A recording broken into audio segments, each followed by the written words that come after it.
अघोरी।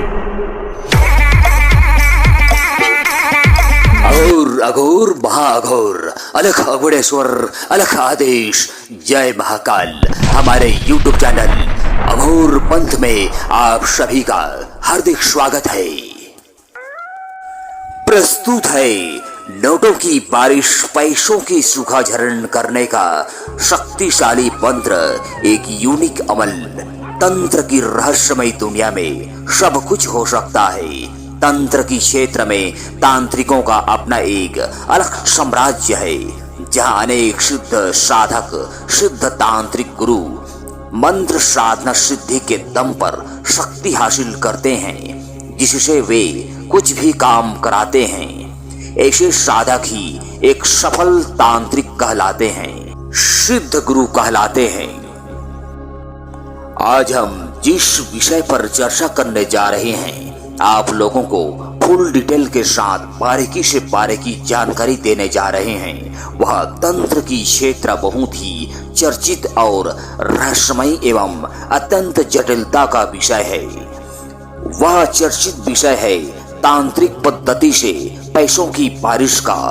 तांत्रिक क्रिया सत्य और कल्पना के बीच बना विज्ञान से परे है, इसलिए यह साधना सिद्धियां, शक्तियां पराविज्ञान की श्रेणियों में आता है। YouTube की दुनिया में पहली बार ऐसा होगा कि आज जिसका जिक्र, चर्चा इतना फुल डिटेल के साथ अंतिम गहराई तक, मूल जड़ नींव तह तक खोदाई के समान होगा, पूर्ण प्रामाणिकता के साथ होगा, सबूत के साथ होगा।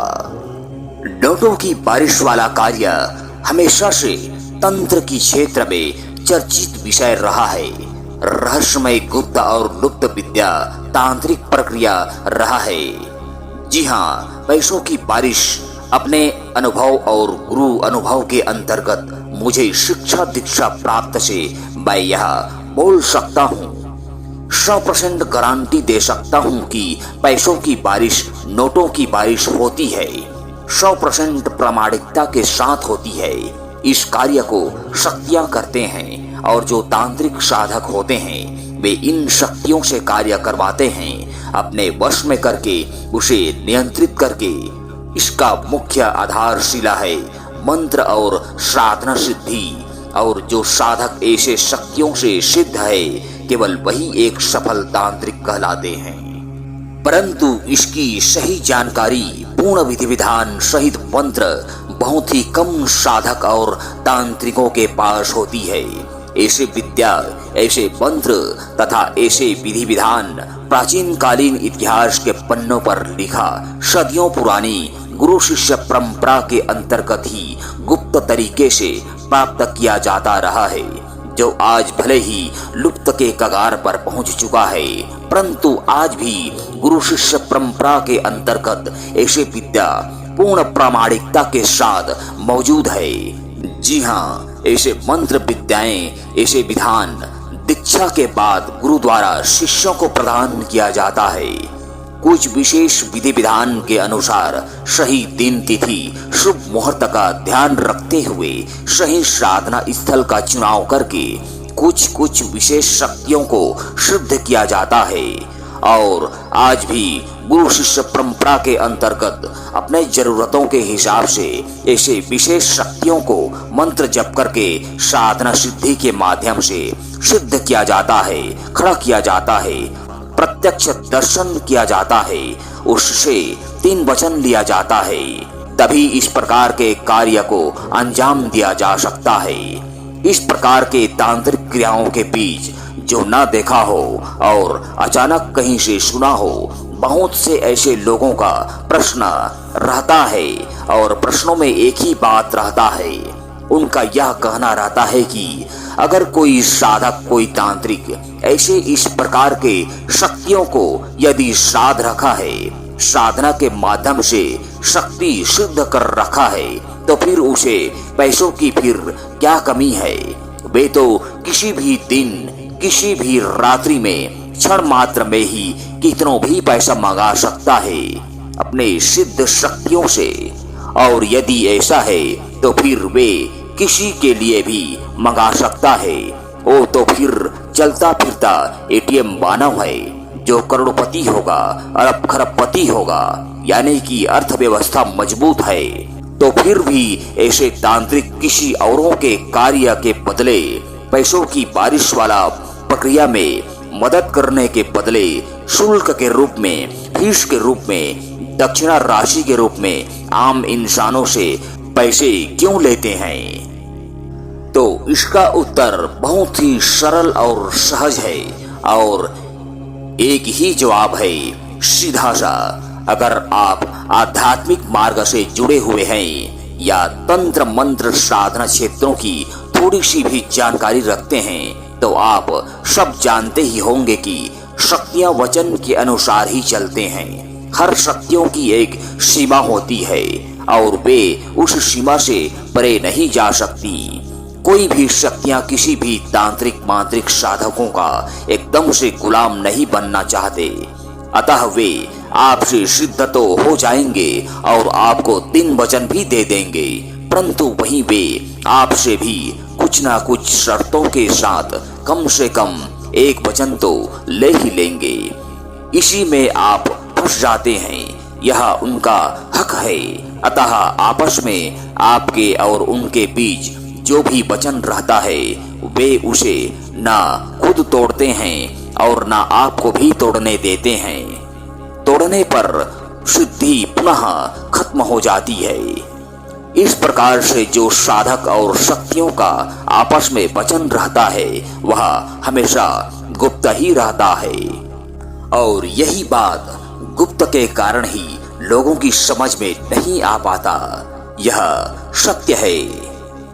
वहीं साधना के क्षेत्र में जो साधक लोग, जो तांत्रिक लोग इस अध्यात्म की क्षेत्र में बहुत आगे तक पहुंचे हुए हैं, वे लोग सिर्फ भौतिक सुखों के लिए साधनाएं नहीं करते हैं, बल्कि उनका उद्देश्य केवल और केवल साधना को पूर्ण करना, सिद्धियों को प्राप्त करना और प्राप्त करी हुई सिद्धियों द्वारा, शक्तियों द्वारा और अनेक रहस्यमय चीजों को जानना, सत्य को परखना, गुप्त से गुप्त ज्ञान अर्जित करना होता है। लेकिन कुछ साधक, कुछ तांत्रिक ऐसे भी हैं जो केवल भौतिक सुखों के लिए ही सिद्धियां प्राप्त करते रहते हैं। उनका उद्देश्य अलग रहता है, जिसके अंतर्गत वे लोग कार्य करते रहते हैं। इस प्रकार से बहुत से ऐसे तांत्रिक लोग हैं, साधक लोग हैं जो अपने सिद्धियों के दम पर शक्तियों से आम लोगों के लिए तो कुछ भी कर सकते हैं, बड़े से बड़ा कार्य को अंजाम दे सकते हैं, परंतु वहीं उसी सिद्धि शक्तियों से अपने लिए कुछ भी नहीं कर सकते।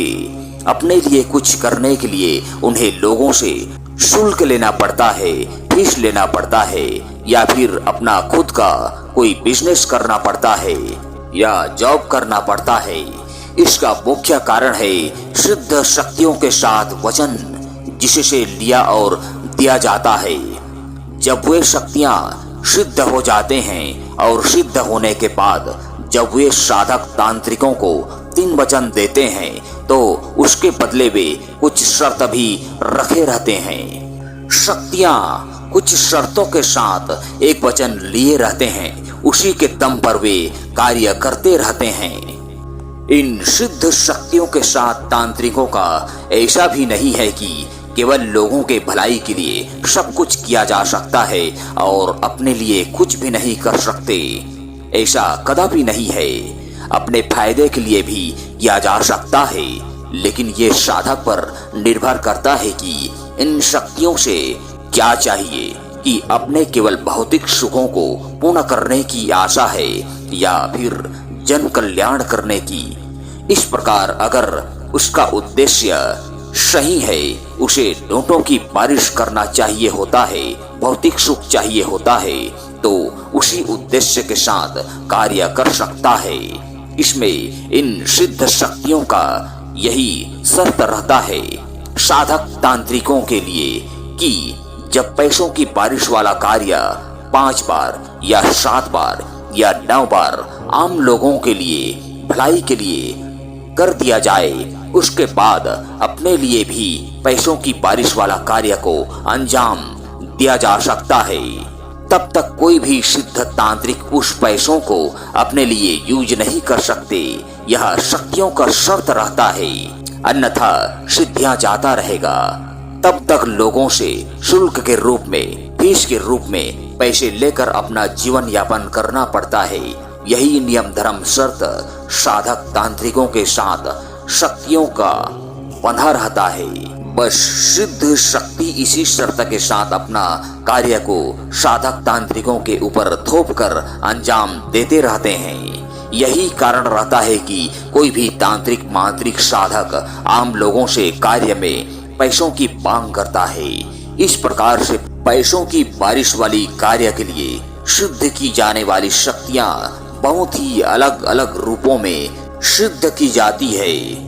कुछ सिद्ध शक्तियां पैसे केवल ला सकती हैं, परंतु उसे रोक नहीं सकती, तो वहीं कुछ शक्तियां पैसा लाती भी हैं और रोक भी देती हैं, लेकिन समय का बंधन लगाकर उस पैसों को रोकती हैं। जैसे कि वह पैसा आपके पास कुछ घंटे के लिए ही रहेगा या कुछ दिनों के लिए ही रहेगा, उसके बाद वह पैसा अपने आप वापस चला जाएगा। यह बहुत ही अनसुनी अनकही रहस्यमय बातें हैं। यह सत्य है, ऐसा होता है। सिद्ध शक्तियां ऐसा करते हैं क्योंकि उन शक्तियों पर भी समय का पाबंद बंधा रहता है। उनका भी सीमा है जिसको वे पार नहीं कर सकती। पर ये सिद्ध शक्तियां कुछ न कुछ आधार पर पैसों की बारिश वाला कार्य को करते जरूर हैं। जैसे कोई तांत्रिक यदि नींबू ऊपर उठा देता है तो उस पर भी नोटों की बारिश करना, या कोई तांत्रिक तेल कड़ाही बंधन कर देता है तो उस पर भी नोटों की बारिश करना, या कोई तांत्रिक यदि पेड़ से पत्ते गिरा देता है तो उस पर भी नोटों की बारिश करना। वहीं कुछ सिद्ध शक्तियां बिना किसी आधार के ही केवल धूप दीप खुशबूदार इत्र के दम पर कुछ विशेष भोग प्रसाद से खुश होकर नोटों की बारिश भी कर देते हैं, जिसको शुभाचरण बोलते हैं। बिना किसी आधार इस सिस्टम से भी नोटों की बारिश किया जाता है। अतः इस प्रकार से अलग अलग तांत्रिक अलग अलग साधक अपने अपने हिसाब से सिद्धि शक्ति से अलग अलग जगहों पर अलग अलग क्षेत्रों में इस क्रिया को करते रहते हैं। प्राचीन कालीन इतिहास में इन सिद्धि शक्तियों को सिद्ध गुरु, सिद्ध महापुरुष, ऋषि मुनिया, ज्ञानियां कुछ और कार्य के लिए किया करते थे। जैसे कि वे लोग पहाड़ पर्वत बीच जंगल में बैठे हैं और भूख प्यास लग रही है तो उस सिद्धि शक्तियों से भोजन पानी मंगाया जाता था। कुछ वस्त्र चाहिए होता था तो वस्त्र भी मंगा लिया करते थे, या इसके अलावा कोई भी वस्तु चाहिए होता था तो वह वस्तु भी बड़ी ही आसानी से इन सिद्धि शक्तियों के दम पर उपलब्ध करा लेते थे। लेकिन आज के युग में यह सब कार्य बदल गया है। कुछ तांत्रिक, कुछ साधक, कुछ लोगों ने अपने फायदे के लिए इन शक्तियों की रूप रंग और साथ ही साथ उनके कार्य शैली, समय सीमा आदि सबको बदल कर रख दिए हैं, जिसे सुन सुनकर देखकर लोग पागल हुए जा रहे हैं। इस प्रकार पूरी दुनिया ऐसे तांत्रिकों के पीछे भाग रहा है और बर्बाद हो रहा है। परंतु यह सब गैर कानूनी है। इस तरह की क्रिया को न ही सरकार की मंजूरी है और न ही कोई सिद्ध गुरु अपने शिष्यों को समाजों के बीच जाकर कार्य करने की आदेश देते हैं। सिद्ध गुरु शिष्य परंपरा से हटकर जो तांत्रिक मांत्रिक साधक होते हैं, केवल वही लोग इस क्षेत्र में नाम कमाने के चक्कर में पड़े हुए हैं, दुनिया में हल्ला मचा रहे हैं। यह एक प्रकार का विद्याओं का गलत इस्तेमाल हो रहा है। आज हम इस सत्य ज्ञान, सत्य जानकारी को जनहित जन कल्याण हेतु इस विषय पर चर्चा करके मंत्र विद्या को पूर्ण विधि विधान सहित बतलाने जा रहे हैं।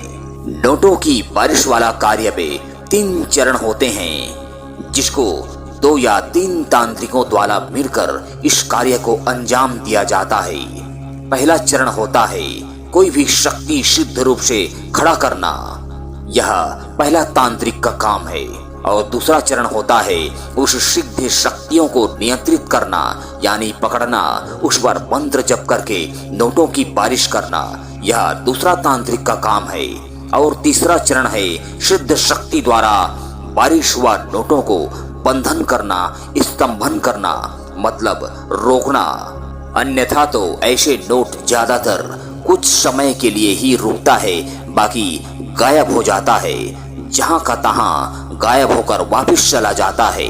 इस प्रकार से नोटों की बारिश का कार्य किया जाता है।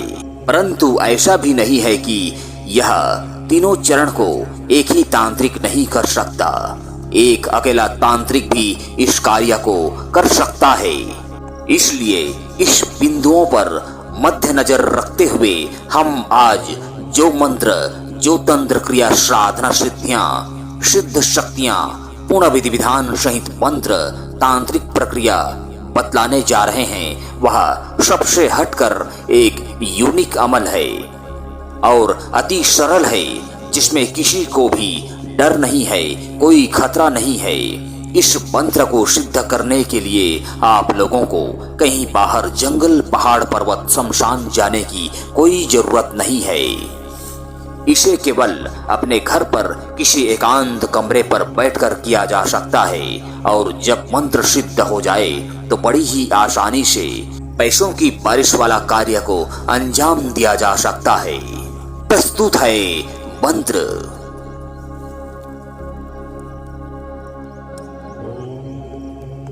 विधि विधान। इस मंत्र साधना को किसी भी पंथ संप्रदाय से गुरु दीक्षित साधक, साधिका, तांत्रिक या सादा आदमी भी सिद्ध कर सकता है। इसमें किसी प्रकार का कोई बंधन नहीं है। साधना शुरू करने से पहले इस मंत्र को अच्छी तरह से याद कर लें, कंठस्थ कर लें, ताकि मंत्र जप करते समय कोई भूल चूक ना हो। मंत्र जप करते समय यह भी याद रहे कि मंत्र को प्रत्येक बार में एक ही श्वास पर पूरा पूरा पढ़ना है, कठिन नहीं होनी चाहिए। इसका खास ध्यान रहे। सबसे पहले साधक साधिकाओं को कुल 7 प्रकार का अच्छा खुशबूदार तेलों को आपस में मिला करके स्पेशल तेल तैयार कर लेना है, जो साधना सिद्धि मंत्र जप समय दीपक जलाने का काम आएगा।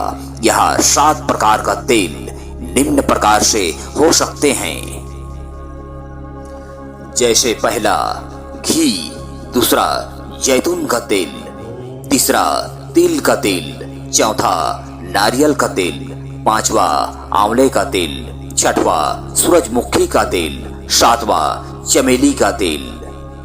इस प्रकार से इन सभी तेलों को आपस में मिलाकर एक बड़ा सा डिब्बा में भरकर सुरक्षित रख लें। इसके अलावा आप अपने हिसाब से भी 7 प्रकार के तेलों को आपस में मिला करके रख सकते हैं और किसी भी शुभ दिन तिथि जैसे होली, दीपावली, नवरात्रि या चंद्र ग्रहण, सूर्य ग्रहण या किसी भी महीने की पूर्णिमा या किसी भी सप्ताह की शुक्रवार के दिन सुबह या शाम या रात्रि में उस तेल को सामने रखकर 9 प्रकार की लकड़ी से पूर्व दिशा की ओर मुख करके मात्र 7 माला मंत्र जप करते हुए हवन कर लिया जाए और जब हवन पूरा हो जाए तो उस तेल को 7 बार फूंक मार लिया जाए, तो फिर यह तेल साधना उपयुक्त स्पेशल तेल बनकर तैयार हो जाता है।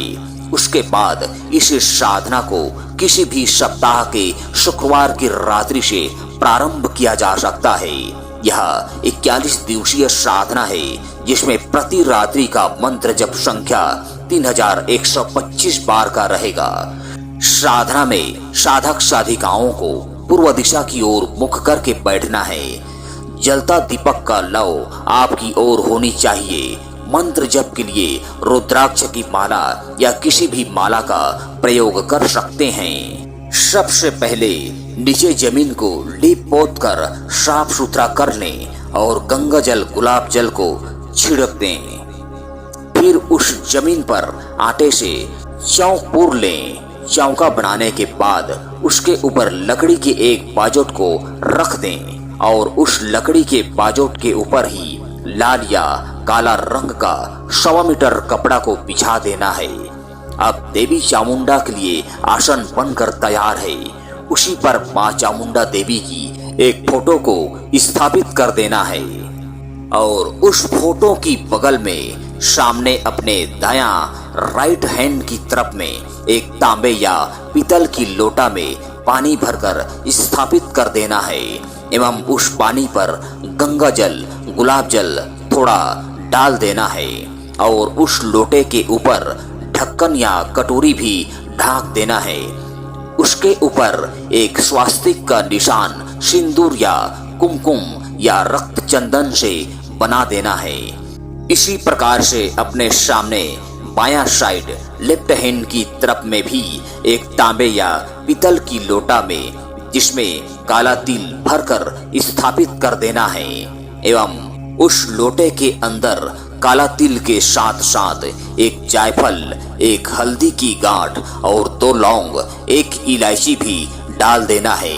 फिर उस लोटे के ऊपर भी ढक्कन या कटोरी ढाक देना है। उस पर भी स्वास्तिक का निशान सिंदूर या कुमकुम या रक्त चंदन से बना देना है। अब सामने उस चामुंडा देवी की फोटो की सीध में अपने सामने एक दीपक स्थापित करना है। यह दीपक स्टैंड वाला तांबे का हो सकता है या पीतल का हो सकता है या मिट्टी का भी हो सकता है। उस दीपक में रुई की बाती बनाकर रखना है। उसमें 7 प्रकार का जो स्पेशल तेल तैयार किया गया है उसको डाल देना है। अब आप सामने किसी भी रंग का वस्त्र धारण करके किसी भी रंग का आसन पर बैठ जाएं। कपूर के मदद से दीपक को जला लेना है। धूप बत्ती जला लेना है, अगरबत्ती जला लेना है और गौरी गणेश को स्मरण करते हुए प्रणाम करना है एवं अपने गुरु को स्मरण करके प्रणाम करना है। फिर मंत्र जप प्रारंभ कर देना है। पूरी मंत्र जप प्रक्रिया में दीपक जलते रहना चाहिए। यह खास ध्यान रहे, दीपक बुझनी नहीं चाहिए और अगर बीच में दीपक का तेल कम पड़ जाए तो पुनः उस दीपक पर तेल को डाल सकते हैं। इसी प्रकार से अगरबत्ती, धूप बत्ती को भी मंत्र जब बीच बीच में जलाते रहें। इस प्रकार से साधना काल में वातावरण को सुगंधित रखे रहें। अच्छा खुशबूदार इत्र का प्रयोग भी कर सकते हैं, छिड़काव कर सकते हैं। शक्ति के लिए 5 या 7 बंगला पान पर प्रत्येक बंगला पान पर लौंग इलायची डाल दें और प्रत्येक बंगला पान पर 5 या 7 प्रकार का मिठाई भी डाल दें। इस प्रकार से गौरी गणेश और गुरु के नाम से भी कोई सा भी फल को चढ़ा सकते हैं, अर्पित कर सकते हैं। प्रत्येक रात्रि में पूरे 41 दिनों तक जब भी मंत्र जप 3125 बार जब पूरा हो जाए तो कोई भी भूल चूक के लिए क्षमा याचना करना है। फिर गंगा जल या गुलाब जल का छिड़काव करके आसन से उठना है। शांत करने के बाद ही आसन से उठना है। इस प्रकार से यही नियम धर्म विधि विधान सहित मंत्र जब साधना काल में भी और जब मंत्र सिद्ध हो जाएगा तो प्रत्येक बार कार्य में भी इसी तरीके से रहेगा। इस विधि विधान के साथ यह मंत्र साधना 41वें दिन सफल हो जाता है। अंतिम 41वें दिन शक्ति का दर्शन भी हो सकता है और यदि दर्शन ना हो तो भी कोई फर्क नहीं पड़ता।